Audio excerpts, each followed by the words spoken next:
Previously on agentpalmer.com, the Mirror Man marries spy thrills, strange chills, and more. The Bear serves up drama in half-sized portions. And remember, while Ty and I are on opposite sides of the AL East and Big Ten, we both love those and other sports, and that's what brings us all together. This is the Palmer Files, episode 78, with the return of Sara Netzley, still a PhD, but now also a newswriter for Entertainment Weekly, and of course, still a very good friend of mine. We discuss journalism, the internet, talk generationally, and also discuss seasonality and classroom dynamics. But know that you are getting to listen to two friends that also slip into the roles of Professor Sara and Student Palmer. Are you ready? Let's do the show!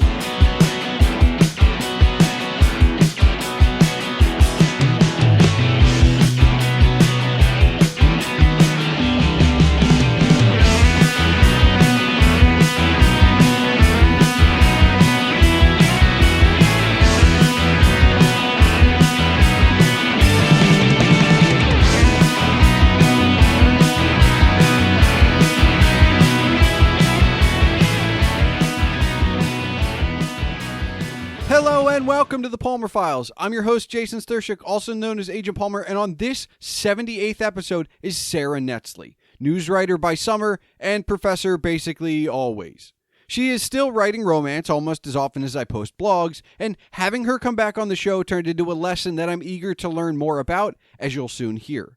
We talk about her return to news writing of late and how it will help her in the classroom, as well as the pre-internet days, which may or may not dovetail into the Pappy and MeeMaw hour, you can guess who is who, as well as some show recommendations, reading recommendations, and lessons in media from Sara to me in a really awesome tutor kind of way about Neil Postman and Marshall McLuhan.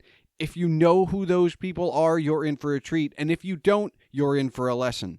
All of that and a whole lot more is coming your way shortly. But first, if you want to discuss the episode as you listen or afterwards, you can tweet me at Agent Palmer, my guest, Professor Sara Netzley, at Sara Netzley, that's SaraNetzley, or at Sara Whitney _, and this show at The Palmer Files. You can find more information about Sara professionally at SaraNetzley.com or as an award-winning author at SaraWhitney.com. That's WHITNEY. Don't forget you can see all of my writings and rantings on agentpalmer.com, and of course email can be sent to thepalmerfiles@gmail.com. So without further ado, class is about to be in session.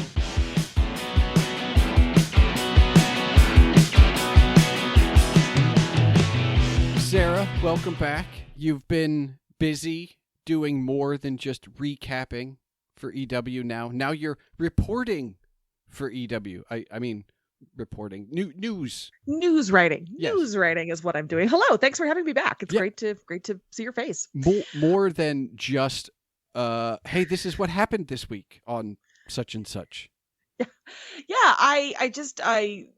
they were looking for people to fill in and just do, a couple hours here to cover any news that might pop up. And I just was available and willing and pretty flexible with my schedule. And I guess also an okay writer. And so I just have sort of kept coming back, and I have kind of a regular day that I've been working this summer for them and filling in when they need me. And school's starting soon, as you and I are speaking. Yes. So that's going to have to taper back a little bit. But yeah, it is. I have dead ass called police departments around the country to say, hey, this is Sara Netzley. I'm a reporter with Entertainment Weekly. I'm trying to find information about this arrest or this death or this incident that's being investigated. And it is so wild to I haven't been a reporter in a long time. I've been a professor. I was a reporter way before I got my PhD and got into the classroom. So to spend this summer actually doing a little bit of, and what was your name and how do you spell that? And if I have follow-up questions, where can I reach you? I'm excited to be back in the classroom this fall. It's always nice to be back in the classroom, but I especially so because I am going to have more stories and I am going to have more, ethically, here's what I had to decide with this. What would you have done? Here's what I did, or how would you write this lead? So it's we talked about, do we want to talk entertainment or education? And I guess I'm immediately launching into both. One of the things that educators like to do is bring experiential issues into the classroom, right? And so this is such a great way to connect the work I'm doing this summer, this hands-on professional work I'm doing, into my education and my pedagogy, and use it as examples, use it as exercises, use it as teaching tools. And I think that's so cool that those two things work so well together, that I'm having this great fun opportunity to write for EW the way that I have been, and then also to get to benefit and say, here is how I handled this, or here is what this would look like, or you take this and rewrite it. Here's what you did. Here's what I did, or here's what this other writer at EW did, and here's how we can talk about it. So that's really cool for me. Okay, so recapping is, I know that you don't always get a choice in show, but when it comes to news, how up are you on entertainment news in general? Like before, you raised your hand and you were like, hey, I'll do this. Yeah. Were you the person that because when I see a name trending on Twitter, I don't click on it. I'm like, whatever. I mean, if it really affects me, somebody will tell me. It's fun. Ironically, I used to be very, very up on entertainment news because I read Entertainment Weekly, like from 1995 on. I was a subscriber, and that's how I got, before the internet, that's how I knew what movies were coming out or what TV shows were going to premiere in the fall that I might want to might want to watch. And so EW is the one that sort of made me pop culturally literate in those early pre-internet days. Children, there was a time, listener, listen, there was a time when you could not just Google it, when you had to actually go to a phone book, or let the old lady ramble.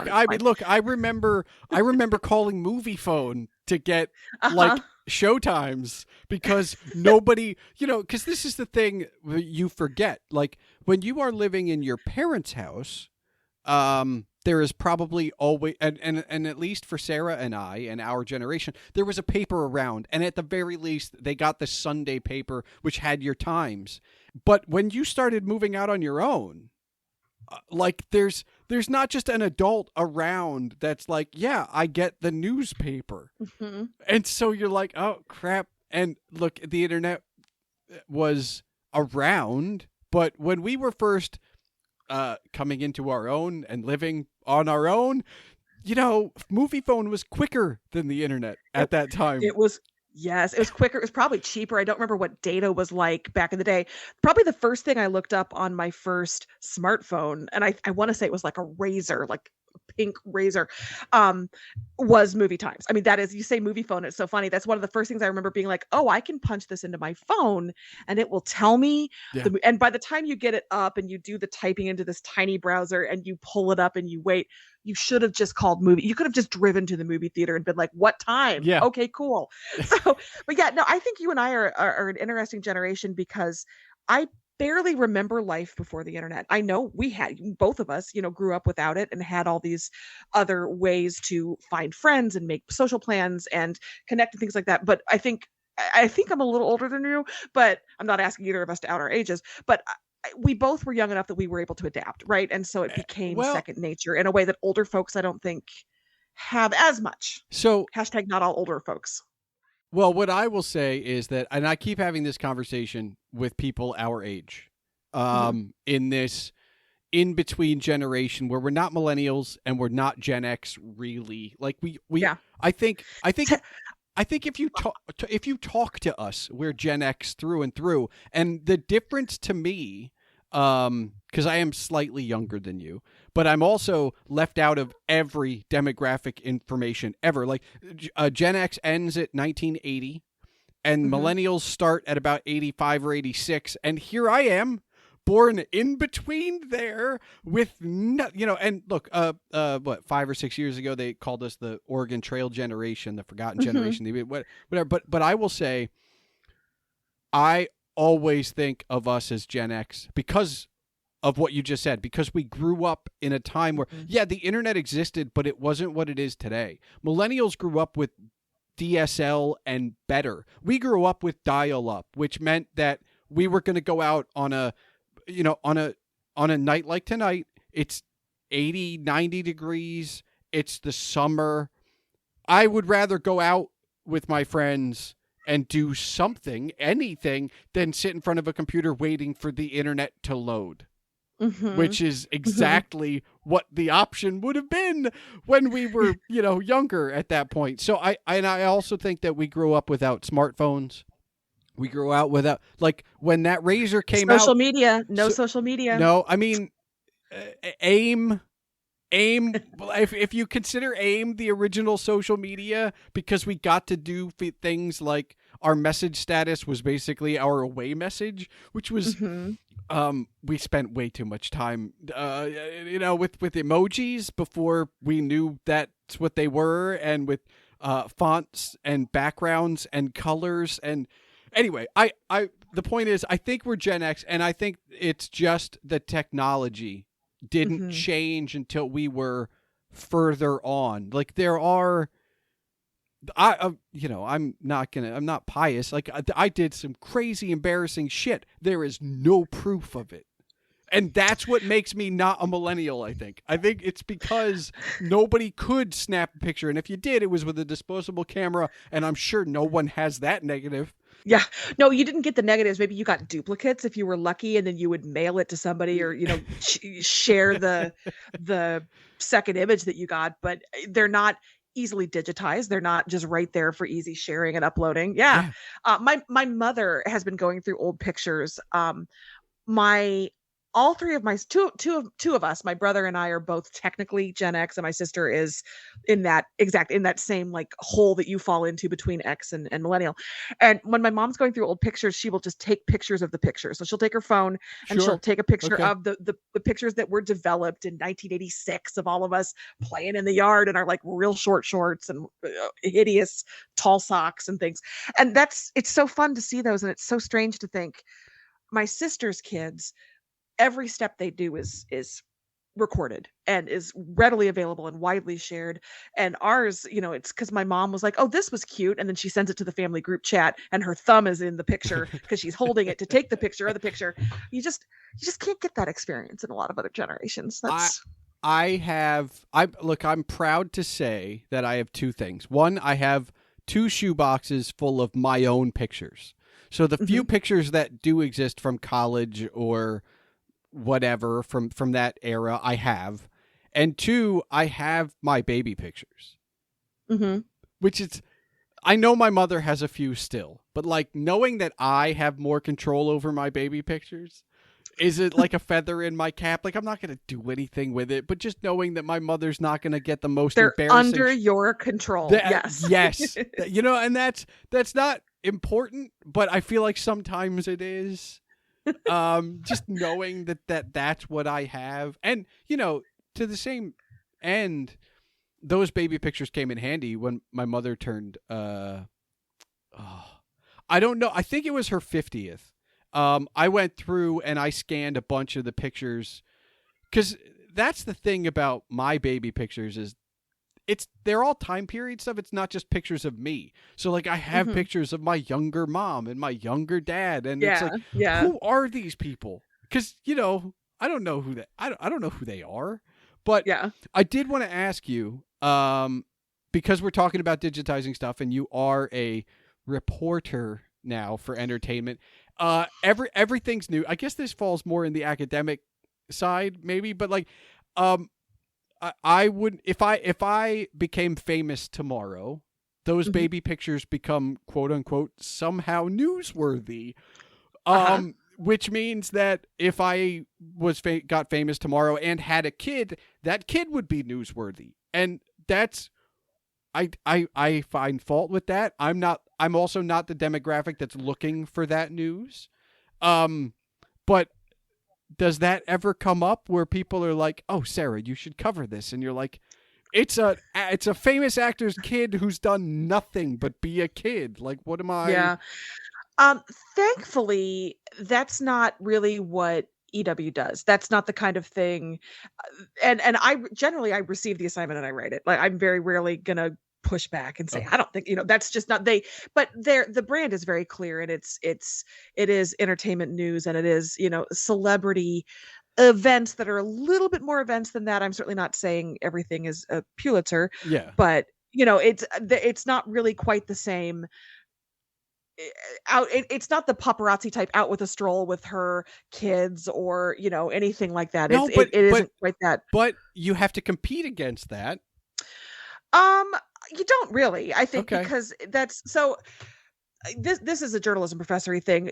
Certain publications have built expectations for their audiences, and so I don't think people come to an EW expecting paparazzi photos. Okay. That's going to be different publications, and they just like they don't come to, Deadline or Variety. Now, TMZ, yes, TMZ they might come to for embarrassing celebrity photos. I will say TMZ breaks a lot of accurate news, but they do it with the thinnest possible sourcing, and so they often are ahead of the curve with things like celebrity deaths, arrests, things like that, because they don't have an abundance of caution for official confirmation, and so they just publish. But you'll see them out hours before, like an EW or a Variety or a Deadline or Hollywood Reporter, things like that. It goes back to I don't remember what show it was, and I believe it was a Sorkin show. So either Newsroom or Sports Night, where news was breaking all over on one particular episode for one particular thing, and they're just waiting for a second source. Like that's the entire episode is like, this thing happened, but we don't have a second source. I'm 90% sure that was the Newsroom, and it was probably Gabby Gifford being shot, I think was the episode. Okay. And they were waiting because so many outlets got it wrong. So many outlets went with one source that was incorrect, pronouncing her dead. And so that became, for the Newsroom, fictionalized a year or two later. But yeah, that's exactly why a lot of newsrooms changed their policies after the Gabby Giffords incident to say you have to have confirmation from X, Y, or Z. You have to have two sources. You have to have it from this source or this source. So there are different standards that different outlets have.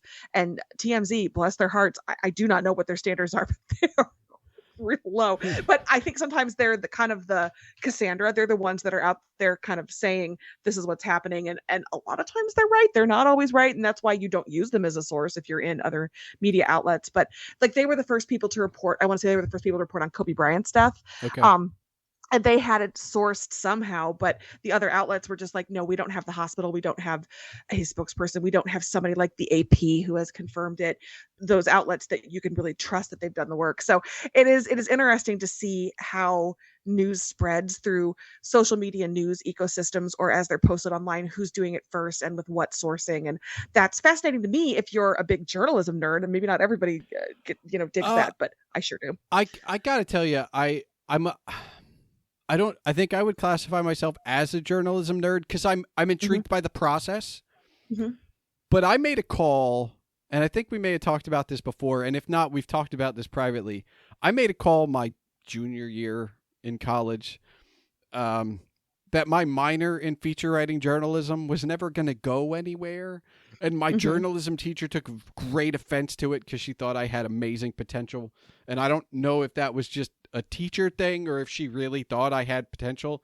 And I actually count my lucky stars I made that call, because I see how the industry has changed, and I see the pain that reporting anything has now become, and I see it from, I guess, all the angles. It's hard to avoid hard news, like real actual news. But then again, I'm also surrounded by geek news and entertainment news and sports news. It's just a product of who I am. And I've seen all of those kinds of newses change in since I got out of college. And I wonder, well, in some alternate universe, I did become a journalist. And, in that scenario, I probably have a podcast, because it feels like every reporter has a podcast, or and so I feel like I dodged a bullet, but I do kind of look at it and go holy shit, my hat goes off to the people that are actually doing it, because somebody has to, but also thank God it's not me.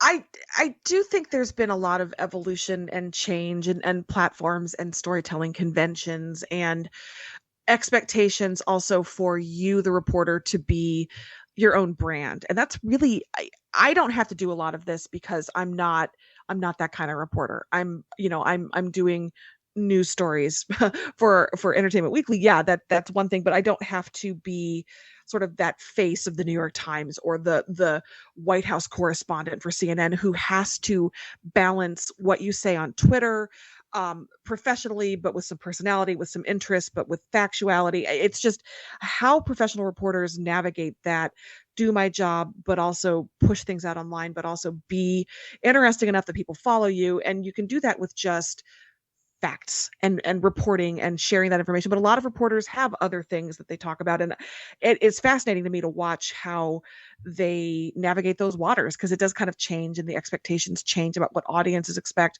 But yeah, I'm with you. It's a very different climate in a lot of ways, but in a lot of ways, you still have people grinding at daily newspapers. You still have people who show up at like 4 a.m. to those local TV stations to put out the local news every morning at 5, 6, and 10, right? Yep. And so there is the foundation is there. And that's what journalism schools are doing. That's what journalism professors are doing is just emphasizing news values and writing skills and ethics and the best practices. And then hopefully the students can adapt as news outlets move on TikTok, or as you look at, how are we going to communicate if Elon Musk buys Twitter and everybody leaves Twitter and we have some new social media platform, how are we going to adapt to that? And hopefully the writing and the news values and the ethics will remain, even if the length of the stories or the visual content of the stories or the language that we use changes. It is tough. It is. I wish I knew what the next 10 years, 20 years would look like, but if I did, I'd be investing in technologies and I would be wealthy, and I haven't and I don't. But it would be great. Would you if anybody knows. In that world, would you still be teaching journalism? Yes. Okay. I might not be full-time. I might be a class a semester, but I would never not want to teach. And we talked about this the last time I was on too. I also write fiction. I write romance fiction. I love that. It's so much fun. If I become a best-selling, 7-figure author, wouldn't that be great? Knock on wood. I don't know that I would leave my teaching job. I worked too hard for tenure. I worked too hard for that PhD, and I like teaching. I like being in the classroom with the students. I really like that. So, yeah, it's no, I wouldn't walk away. If I was a trillionaire, I would still do that. It's a call. It's so pretentious to say it's a calling, but I love it. I don't see myself ever not doing that. I miss academia every year around this time of year. And look, granted, I've been either or underemployed for the better part of this pandemic and since. But even when I was fully employed, 5 years on the job, 6 years, 7 years on the job, every time July turned to August, I just think it's time. Like there's just something, and I know that it's ingrained in us, right? Like from preschool to kindergarten, like it's always like summer. Then, you get that first. For me, it's always weather related. It's that first morning that you wake up and it's a little bit cooler, and it's still going to be really hot, but it's cool and great in the morning. Like that's when I just start thinking about it's that time of year. And the college football fan in me is like, well, college football's around the season, but there's also a part of my brain that's like, maybe you should learn something this fall. And I do a pretty good job of making sure that I'm reading all the time and that I'm also consuming things from different places, and that I don't want my algorithm to be easy. So I make sure that I watch some movies that aren't typically mine, or, or I watch an older movie that, maybe I liked, but just isn't, but still, it's the beginning of August. I'm not ready to go back to school, but I still feel it. I don't know if that means I should be pursuing something in academia or not, but every, August into September, I feel like, all right, let's do it. There is something about that. you get a reset every year, right? It's a new classroom, and it's new. If you're the teacher, it's new faces. If you're the student, it's a new room, a new seating chart, whatever the case may be. I feel like I'm talking about elementary school there. It's still the Colleges have same, no but it's seating still. charts, I but- was going to say it's still the same, and like colleges don't have seating charts, but I think I sat in the But same. they do. I was going to say Yes. I think I sat in the same seat more or less in every class. I've had the same students in the same classroom over different semesters, and it's so funny to see them go straight to their old chairs from the previous semester. And just this past semester, I had a girl who missed several weeks of classes, and when she came back, somebody had taken her seat, and she walked right up to it and then just stood there like, but it was like, baby, you've been gone. They shuffled. I'm so sorry. But yeah, it's really funny the way everybody kind of, and I did have a student who moved from the back row to the front row halfway through, and I was just like, is everything okay? What is happening with you? Do you need anything from me? Am I not talking loud enough? It's just, but yeah, no, it's people, you get into your rhythms. And I think you have those macro rhythms of August. It starts to get a little cooler in the mornings and at night, and we go back to school, and it's, the pumpkin spice hive rides again, and all that stuff happens. But then individually you have what class, who do I talk to, where do I go after class, who am I sitting with, who am I studying with, you build those routines. And one of the coolest things for me is watching the younger students I have fall into those. I teach one class that is a lot of sophomores, a couple freshmen sometimes, and they don't know each other as well at the start of the semester. And so the classroom is very quiet when I come in, and nobody's really talking or chatting. And as the semester wears on, it starts to pick up as they get to know each other. And by the end of it, usually it is pretty raucous pre-class scene, and I love that. I love watching them meet each other because I know that they're going to be together for classes for the next 3 years, and it's very cool to see that happen. I have nothing to do with it other than making a classroom setting where I think they feel comfortable asking questions and talking and encouraging discussion. But they would be doing that without me even also. But I love seeing that. That's one of my favorite things this time of year also. But I don't think you need years for that, because and granted, this is a very asterisk unique situation but when I spent my semester abroad in Israel, in the year 2000, seriously, in the year 2000, we had a quote unquote core class, which was our it was a program run by I don't know what it was called. I don't know what it's called now, but then it was the Union of Reformed Jews, I think, URJ or some number of acronyms, right? And so a good chunk of our morning was after breakfast. We had a 90-minute Hebrew class, and then after the 90-minute Hebrew class, we had a 2.5-hour core class, which was, we're going to teach you 4,000 years of Jewish history in 4 months. And no problem. That's 1,000 years a month. You're fine. No, I know. And it is. But one of the things that I remember most, and look, not every class is 2.5 hours, 5 days a week. Like, I get that. But it took us literally a week. And I can still tell you, given any prompt, who's going to agree with me, who's going to disagree with me. And I'm like 20 years removed from that. And I can still picture what the arguments are going to be and who's going to be on what side, right? And it's just, and we fell into that within the first 2 days.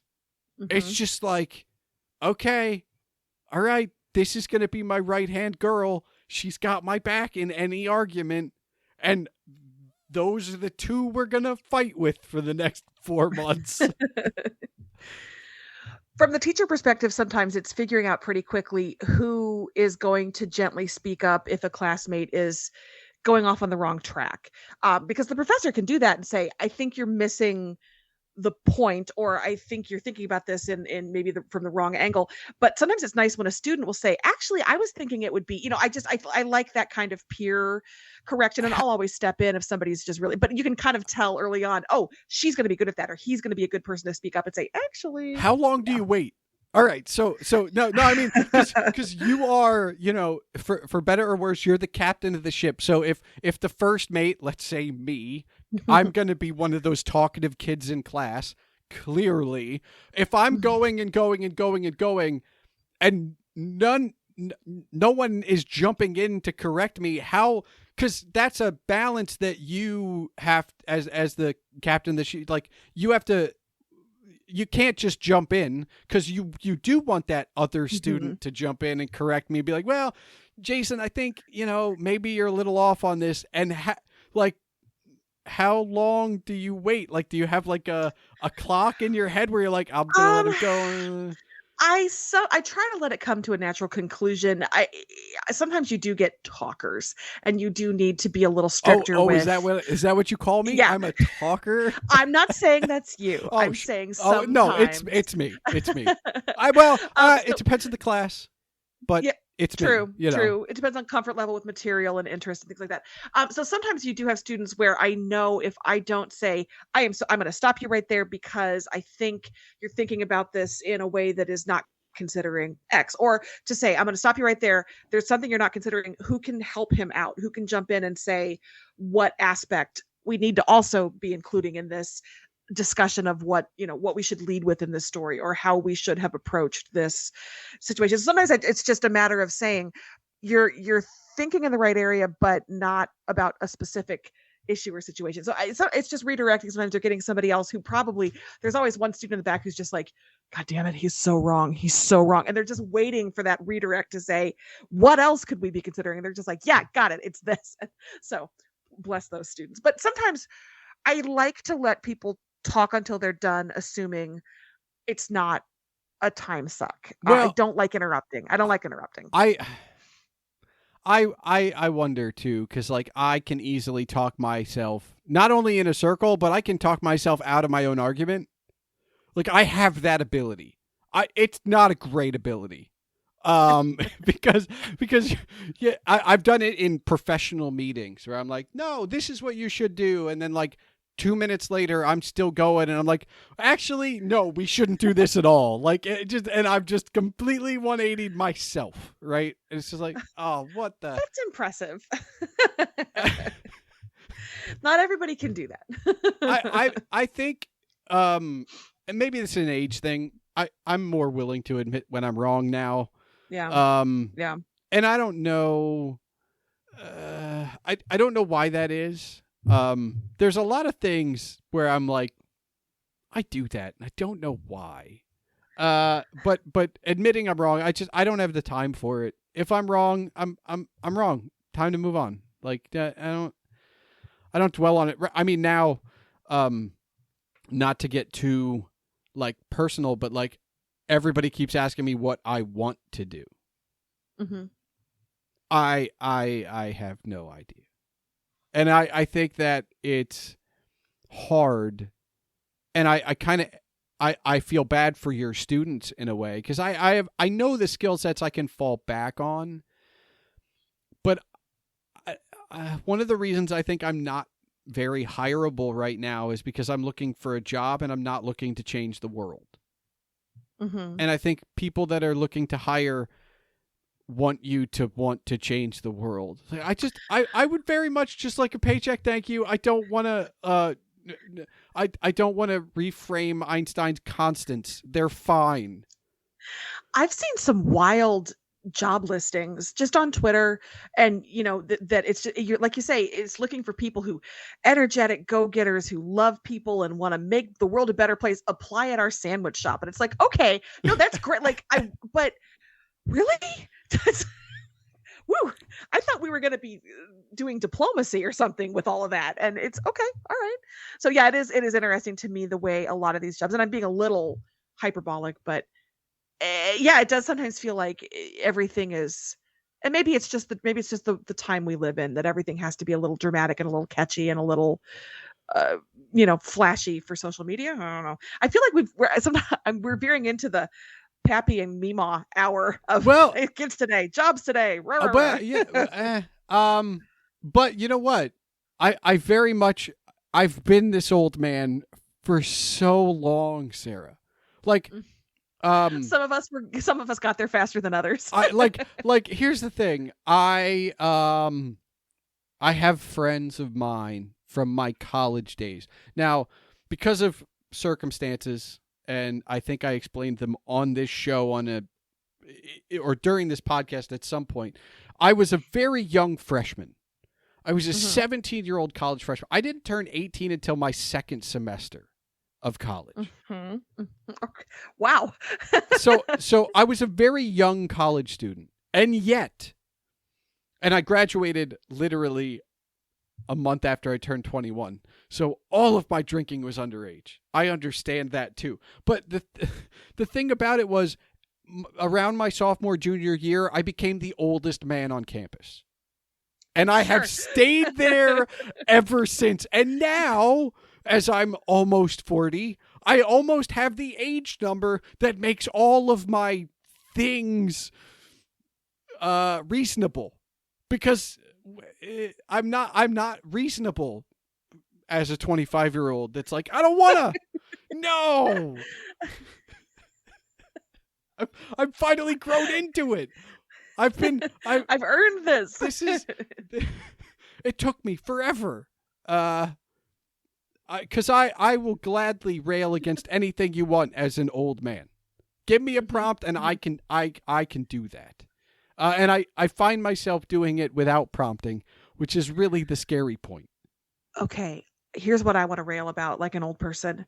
Why do the commercials on Hulu have to be so loud? And why am I not allowed to pay an extra $5 a month to get rid of them? It's not. I pay for your service, Hulu. It's not Hulu. I pay for your service. It's not Hulu. As a Oh, wait, you have an answer? I just wanted to complain. Can you answer this for me? Amazing. No, it's definitely not Hulu. It's almost every platform. Okay, and yes, fair. That's what makes it the worst. So, as an example, and YouTube is probably the worst at this. To belie my age a little bit, Steph and I have very much started watching Minecraft content on YouTube. Listen, the couple that Minecrafts together stays together. I think that's great. Good for both of you. And one of the things that drives me absolutely nuts is that on YouTube, because they're all different, unique creators, they all have different volume levels. Okay? Mm-hmm. So for so-and-so, I have to turn it up. And for so-and-so, I have to turn it down, regardless of where it is. And yet, the ads will always be astronomically louder than the loudest person and even more astronomically louder than the quiet person. Sure. And it also happens on, we're not really a cable cutter, but we've got Sling, and the ads are always louder on just in ads. Yeah. And look, I know, because I can tell when Sling is putting in ads for Sling that Sling sold versus the actual cable network ads. And they're all still louder. And I think it's still that 1990s, 1980s mentality of like, if we put the ad on loud, they'll pay attention. So my friend Tanya lives with me, and her whole approach to that is, you can have my time, but you cannot have my attention. I've never seen a person faster with the mute button than her, because she's just like, listen, you can take my 90 seconds. I am not going to pay attention to you. Time, but not attention. I embrace that. That's great. I'll pick up my phone. I'm not a big, yeah. I mean, I think I've definitely spent more time trying to put the phone away so that I'm engaged in either what I'm watching or what I'm doing or what have you. But yeah. I will grab the phone when it says add one of two or one of four or whatever it is. 90 seconds and it starts to tick down. Ugh. And, well, I was going to say, the other thing that's absolutely drives me nuts is like, and this is recent history. 5 years ago, you get the skip 5 seconds into the ad. Now they're just running 5-second ads. That's actually brilliant. I think if you can do an ad in 5 seconds, I'll give you 5 seconds. Then why were you wasting my other 25 5 years ago? They had to learn. They didn't know they had to learn. I don't know. I was going to make a recommendation for 2 shows on the one service that doesn't ever give me ads other than for its own programming, Apple Plus. Are you a For All Mankind watcher? Are you an Apple Plus person? I'm not an Apple Plus person. Well, you're not really an Apple person, are you? I'm not, no. But I will tell you that as far as ads go, I've been a very big fan of Freevee, which used to be IMDb TV. Yes, which it did. I swear to God, Bezos, you fucked up. It was better branding as IMDb TV. Just I don't care that it's free TV. You're not being clever, but they and I don't know if it's maybe because the service is still new and they haven't figured it out yet, but it skips about 50% of the ad breaks. And that's a selling point. It's such a wonderful like present. Like, oh, time for wait, no commercial? Nothing? Yeah. Woo! We're still watching TV. But no, I'm not.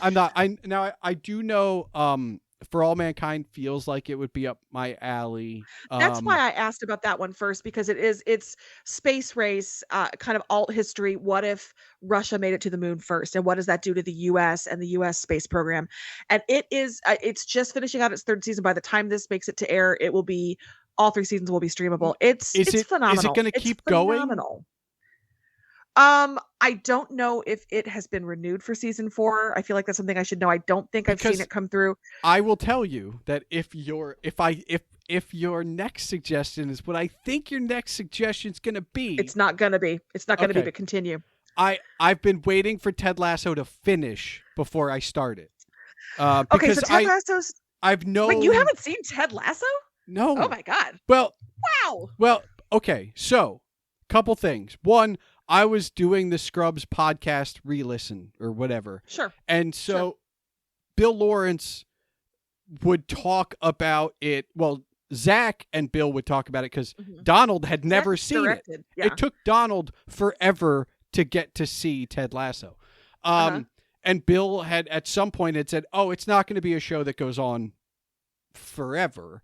And so I was like, all right, that's fine. I'll wait until it's done. But, and I go back to the Minecraft stuff that Steph and I watched together. Okay, as we record this in early August, I just want to let you know we're only 2 episodes into Moon Knight. We still haven't gotten to Kenobi yet. We know that Ms. Marvel's already out. We know She-Hulk's coming. We know Andor's coming. Like, I know and we want to watch all of those things as well. But we're just so far behind, and it's a thing. Like, and you just listed all the stuff I haven't seen. Also, I've seen 1 episode of Ms. Marvel. It's charming. I want to see the rest of it. I've seen no Star Wars. I've seen none of the rest of the Marvel. I've not seen Moon Knight. I love Oscar Isaac. No Moon Knight. No, I'm with you. It's just there's too much stuff out there. There's so many things going on, and there's just other shows that I've prioritized. And for the record, the Apple show I was going to recommend was not Ted Lasso, because I just assumed you'd seen it because you're a man who has his head on straight. So I thought, no, it was Pachinko was what I was going to recommend. I just want more people to, you mentioned watching shows that will, or reading books that will kind of challenge you or expand, or it is about the Japanese invasion and occupation of Korea. And it starts in the 1920s, jumps ahead. And so you go back and forth between that and the 80s. And I want to say they're also in the 50s. It's marvelous. It's 8 episodes. It is, it can be dubbed, but you should watch it with subtitles. I learned about history. I learned about culture. I learned about language. I've learned about family.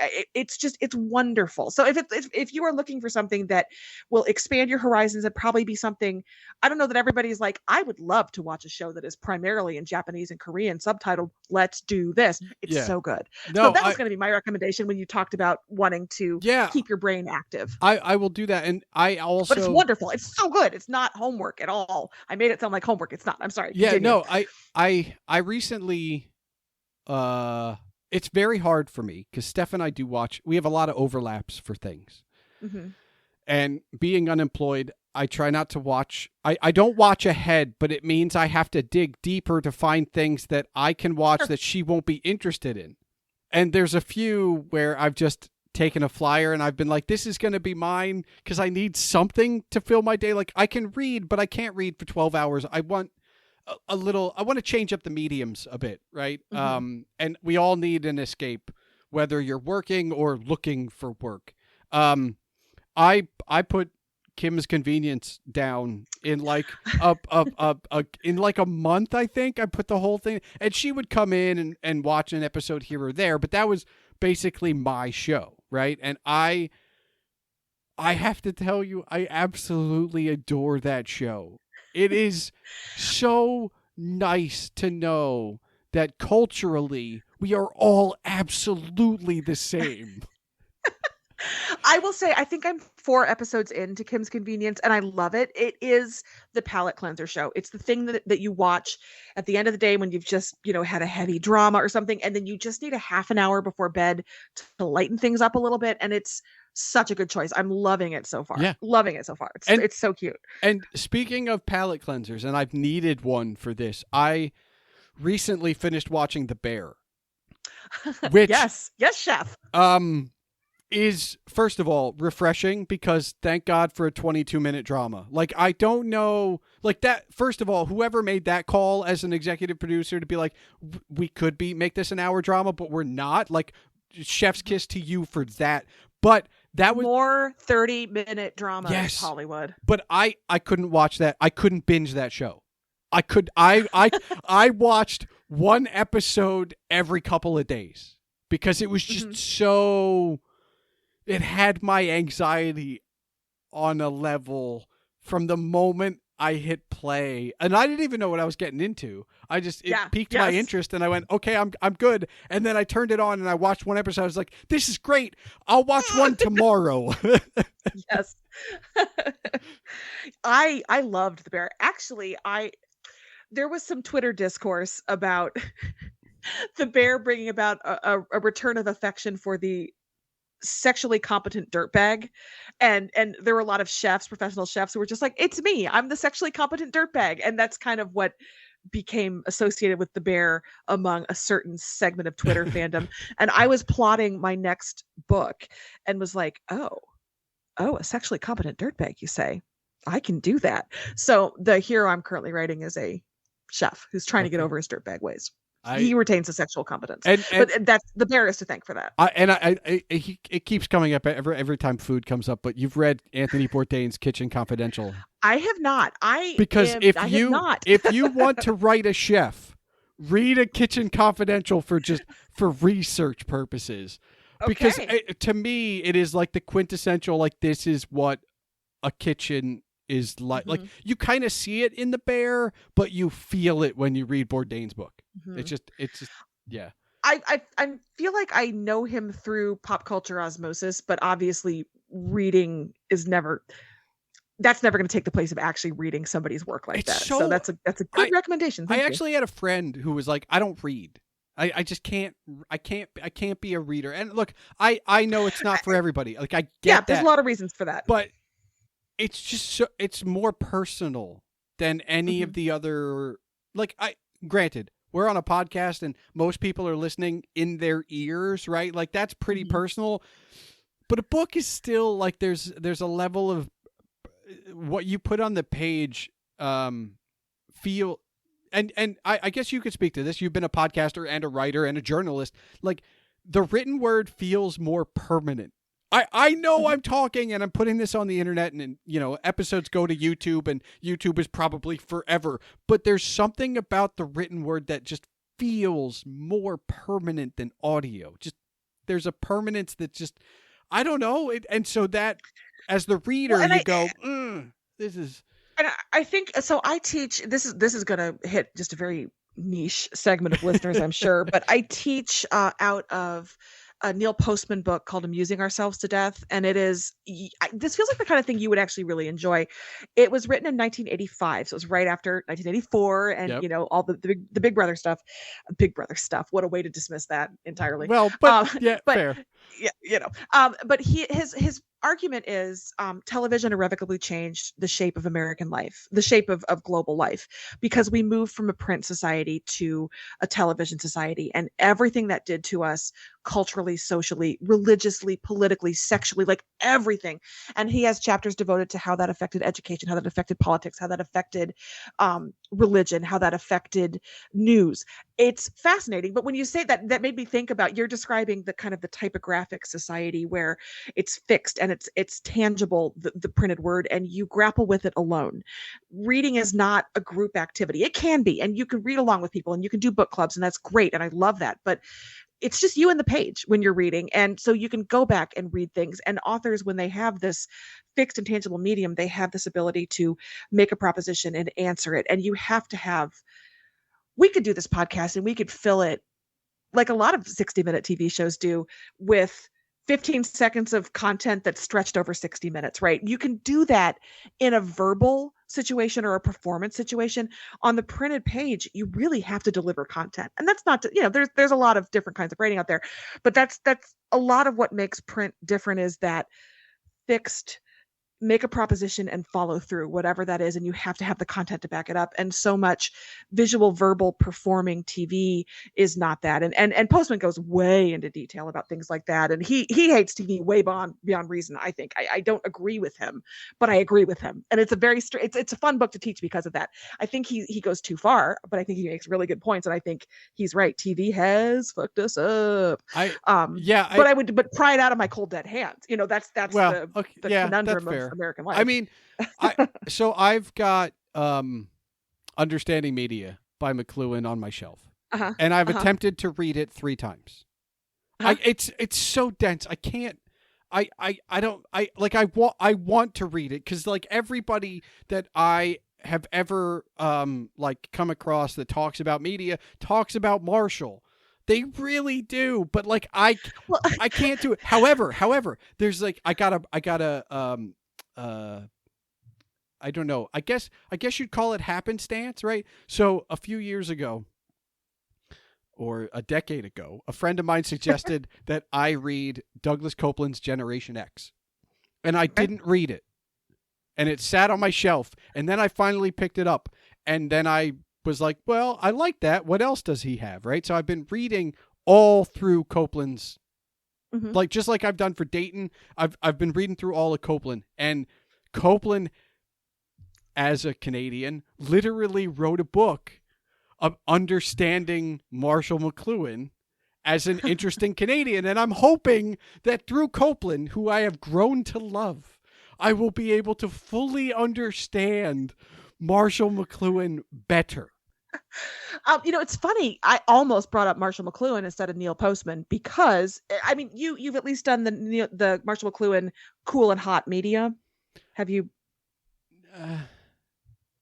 Okay, so the reason it came up for me is because he says there are 2 ways that communication exists. It's cool medium or hot medium, and hot medium are kind of a single sense, completely focused, and everything you need is there for you to get tangibly. So books are a hot medium because it's just you and the page. You don't need sight and sound and other cues. Okay. Comic books are a cool medium because comic books are not literal, exactly representative of what they're talking about. You have to put, and cartoons are the same way. You have to put together cartoonish images sometimes plus a sound effect to understand there's motion happening here. That is Superman's cape, so it's a cool medium because you have to spread your senses out. It's not just sight. It's not just, but when you talked about the podcast versus the book, I think podcasts are also a hot medium because it's really just sound. You're listening. You don't have to put together a visual cue and a verbal cue to figure out what's happening. It's all in one place. And so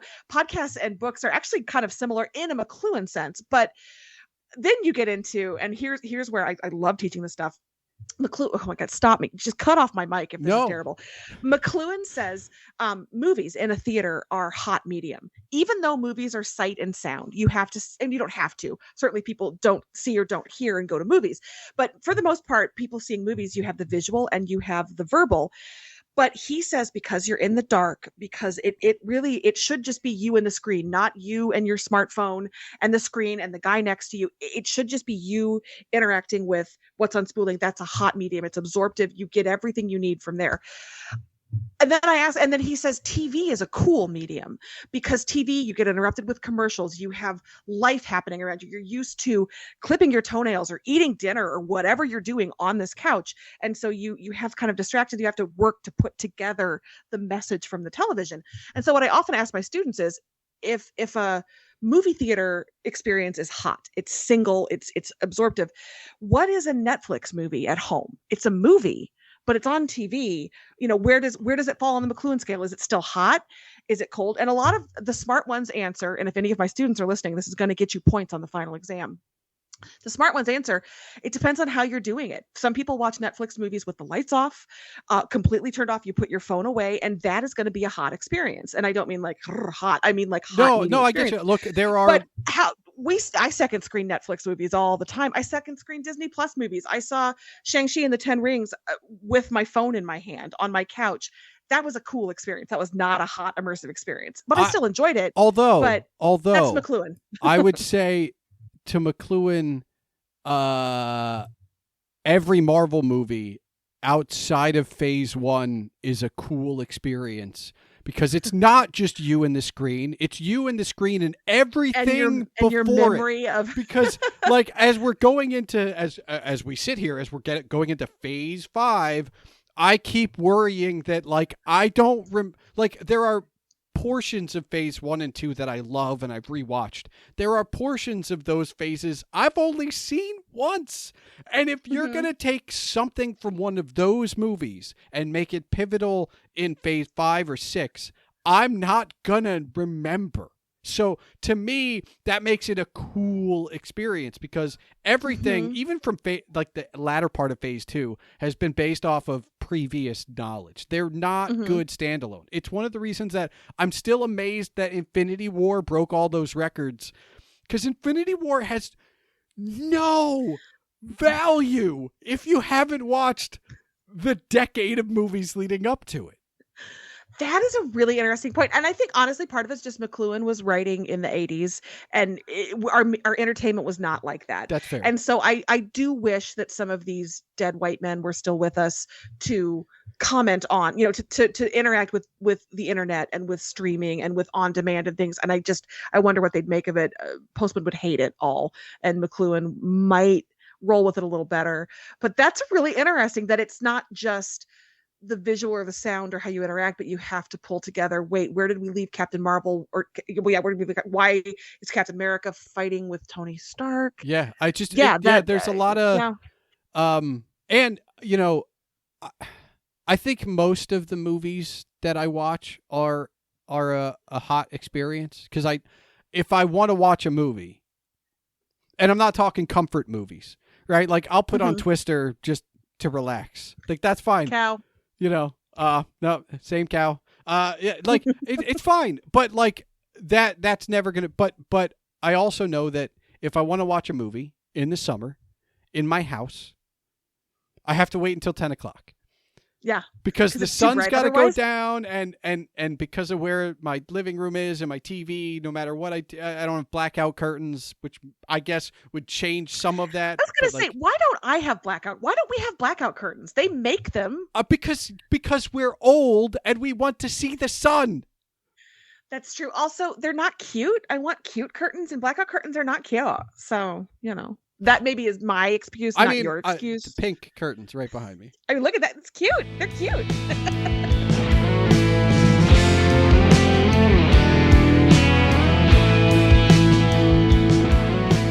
So it's been 77 episodes, 78 including this one, and this is going to be the first time I talk in the outro as a preface to the one final question that those of you who have been here know to stay for, and those of you who are new, hi, welcome, should stay until the end to listen for. In this one final question, we discuss baseball, and the now late, great Vin Scully comes up in that discussion. News of his death was something that we learned only moments after finishing up the recording of this episode, and I thought it would be better to say something here than have anyone ask why we didn't discuss his legacy. You don't think about death until it confronts you or those you know and love. Vin Scully was known and loved.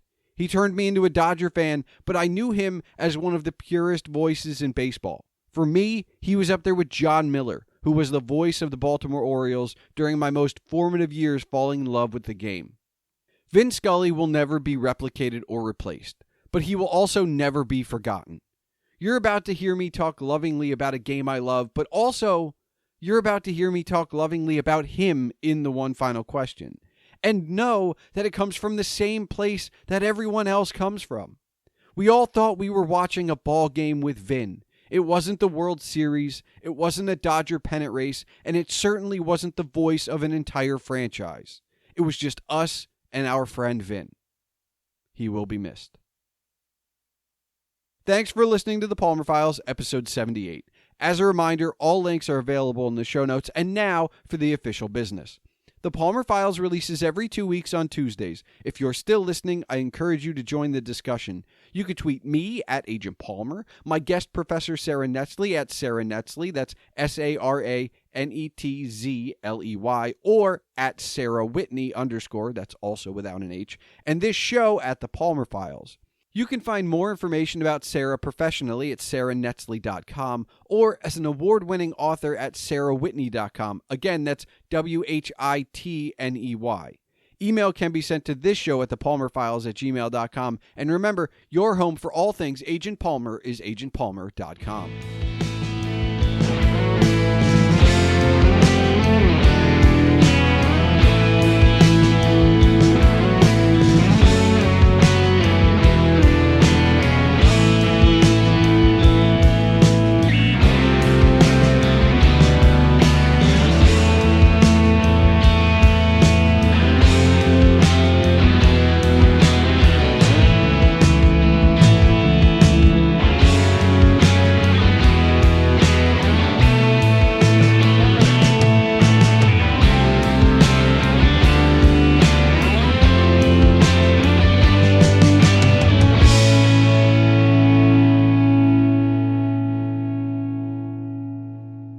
All right, Sara, do you have one final question for me? I do.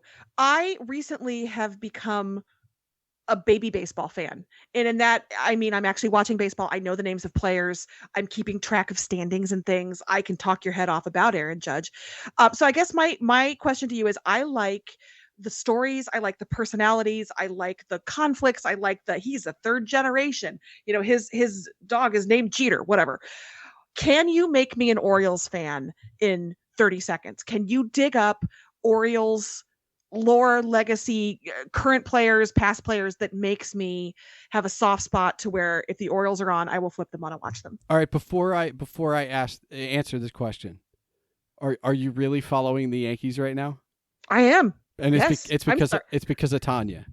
Yes. Okay. So the short answer, absolutely not. The short answer is absolutely not. Because here's the thing you got to remember, all right? So I absolutely adored, and when we talk about journalism in the episode and when we talk about storytelling and how things are presented in the media, I thought Man in the Arena, the Tom Brady ESPN doc, even though it was autobiographical, basically, I thought that was beautiful as a next generation era of this is how you tell an autobiography of a sports guy who's basically got his entire career on TV. Like, yeah, you can read a book about Tom Brady and they can talk about this fumble and that interception, but all of that is documented on TV. We can do it better in a visual medium.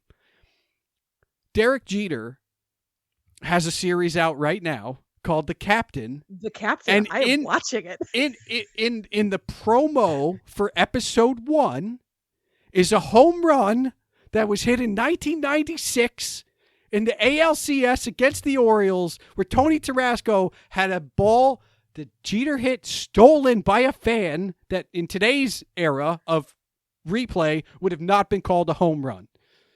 And so the Yankees don't win game 1 of that series. And now it's only game 1, and I understand that. Any number of things could happen. But if you're already on the Yankee train, I'm not going to convince you. Now, here's what I will tell you. This isn't just the Yankees. I think if you were a Blue Jays fan or a Red Sox fan, anybody in that division, it's going to be hard to get you. Okay. However, I could turn you into a Padres fan. That's pretty easy. They've been Okay. There are other teams like you could. I think you could pick a National League team. But like one of the things that makes it hard for me is I am personally involved. The Orioles are my team, but I'm also a baseball fan, so like I can talk about all of it. Even the Yankees. I don't like it, but I can still talk about the Yankees. Like good for this year, good for Aaron Judge, turning down all that money, betting on himself, and at this moment in time, winning, which is not common in sports, period. So he's hit so many home runs, and it's only August, early August. So here's a question for you. I mean, Aaron Judge hit his 42nd home run. Have you seen 42? Like, has Tanya gone through like have you watched all the baseball movies? Like, know what? I don't think we have. I did watch her copy of Stealing Home. Okay. Which is not like Major League, but it's baseball-ish. I mean, right? Look, Bull Durham is still one of probably the better baseball movies, period. What is the terrible Freddie Prinze Jr. Summer catch? Summer League, yeah, one of those. Yeah, Summer League. No, I mean I've seen The Natural. I've seen A League of Their Own. Have you rewatched any of these baseball movies since you've been watching baseball? Because you know what? I haven't. Because I think Bull Durham will change for you now that you know a little bit of the game. I want to watch Bull Durham tonight now. You have inspired this. Yeah, but no, I think that, and you know what? Here's the other thing. Going back to your question, I wouldn't want to try. Like, if you pick a team and that's your first team, that's your first team. Like, I know people that like grew up in Boston and moved away to like Texas, and they'll go to a Rangers game, but the Red Sox are still their love. Like, it's you don't mess with somebody. If that's what got you into the game, if that's the team, if that's the player, that's who it is. I'm not. I can't mess with it. Even though I hate it, but because look, I mean, the Orioles are celebrating a not horrible year.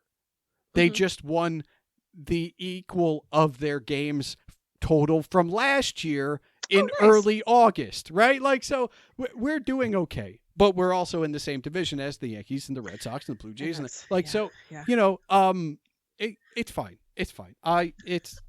That's okay. Well, listen, it was not the sales pitch I expected, but I think it was probably more honest, and I appreciate that. It's really, and hard. I will say also, I mean, I live in Illinois, so obviously, like, the Cubs are first in my heart, but I mean, the Yankees are more fun to watch. So, you know what? It's weird. The Cubs are cyclical in terms of being entertaining.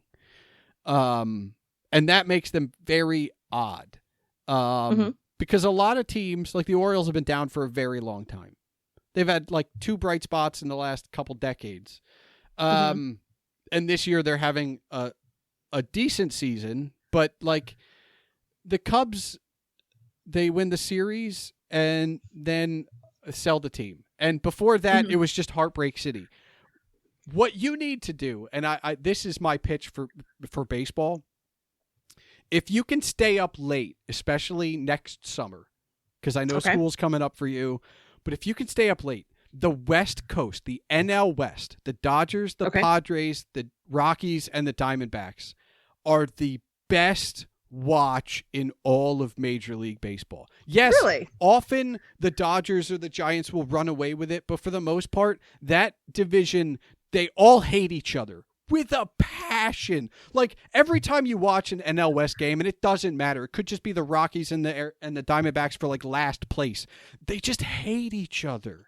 They absolutely do. And the Dodgers and the Giants are like top tier. But guess what? The Dodgers and the Padres have had more brawls and more like entertaining, like backstory things. In fact, that's what I'm in it for. That's what I'm in it for. Is those kinds of stories. I don't remember, but I watched it recently. So one of the things about baseball for me is the voices. And I miss the voices I grew up with. And you get used to the voices that you hear on a daily basis. but you miss the voices you grew up with. And one of the things that made me a Dodger fan was Vin Scully. He's like the voice of all baseball voices. And I went through a YouTube rabbit hole recently where literally there's just like Vin Scully tells you the history of ties, or like the history of mustaches, or the history of beards. It's random, but you will come across, there's like a 15-minute clip of a brawl between the Dodgers and the Padres early in the season. And Vin Scully, like an 80-year-old Vin Scully, is describing the scene to you. He's doing color commentary on the TV, but he's describing it to you like it's radio, and it is pure art. It is gold. I mean, forget Bull Durham. That's what I'm going to watch as soon as we log off. Yeah. Listen, if a year ago I knew I was going to say what I'm about to say to you, I wouldn't have believed you, but I will say the Padres do have Juan Soto now, and they have my beloved Luke Voigt. So the Padres might be the people see, this is where I'm not really a fan of anything.